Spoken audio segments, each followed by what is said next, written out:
দুই এজনে APS-C ACS পাই নিজে পঢ়ি অহা কোচিং চেণ্টাৰটোৰ এডভাৰটাইজ কৰি আছে। This is completely a bad habit because we are not a product.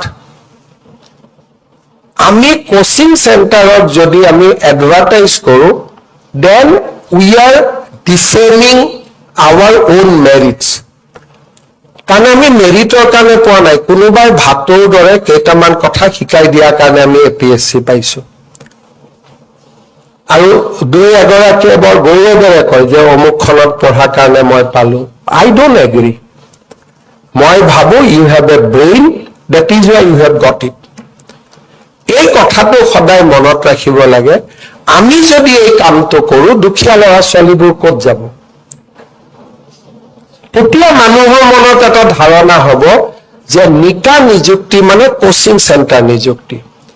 আৰু মই আমাৰ এপিএসসিক ৰিকুৱেষ্ট কৰিম ডেভেলপ এ চিষ্টেম যে কোচিং চেণ্টাৰত যি পঢ়ায় তাৰ ওলোটা প্ৰশ্ন কাকত এখন কাটাৰ ট্ৰাই কৰিব লাগে।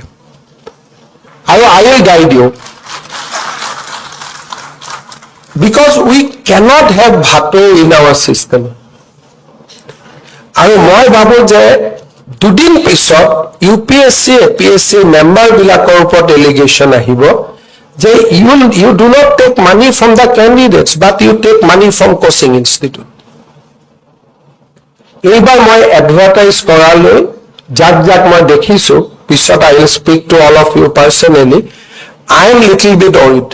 আৰু অসমত মই সেই পৰিৱেশটো বিচৰা নাই।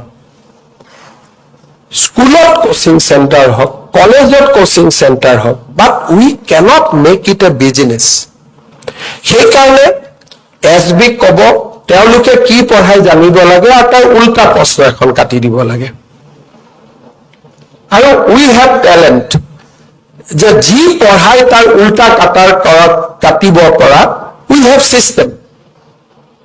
কমপ্লিট আউট অফ চিলেবাছ গুচি যাওক, don't give any syllabus, simple syllabus, current affairs.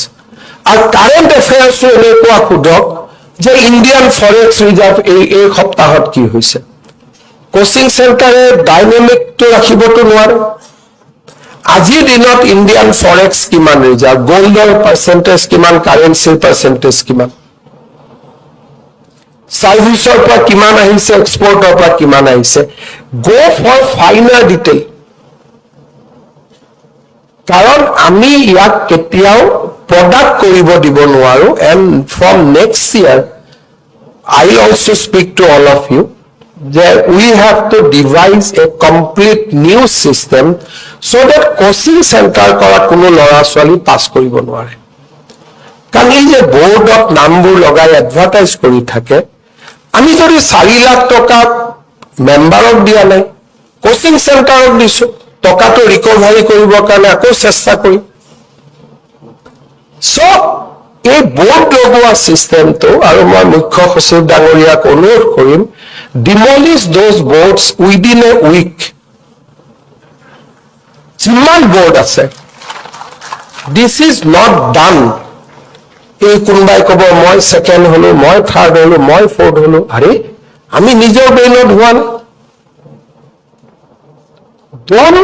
তেওঁলোকৰ ওচৰত তেওঁলোকে মূৰত সোমাই দিয়ে যে আপোনালোকে আমাৰ কাৰণেহে পালে। কেনেকে পালে? তাৰমানে আমি প্ৰশ্নখন দিছিলো নেকি? আমিতো দিয়া নাই প্ৰশ্ন। So they are challenging our honesty. So এই পইণ্টটো এইবাৰ মনত ৰাখিব। আৰু এই বোৰ্ড লগোৱা কামটো we have to demolish. কাৰণ আমি এইটো কেতিয়াও কৰিব নোৱাৰো, তেতিয়া দুখীয়া ল'ৰা ছোৱালী আকৌ চিষ্টেমটোৰ পৰা আঁতৰি যাব।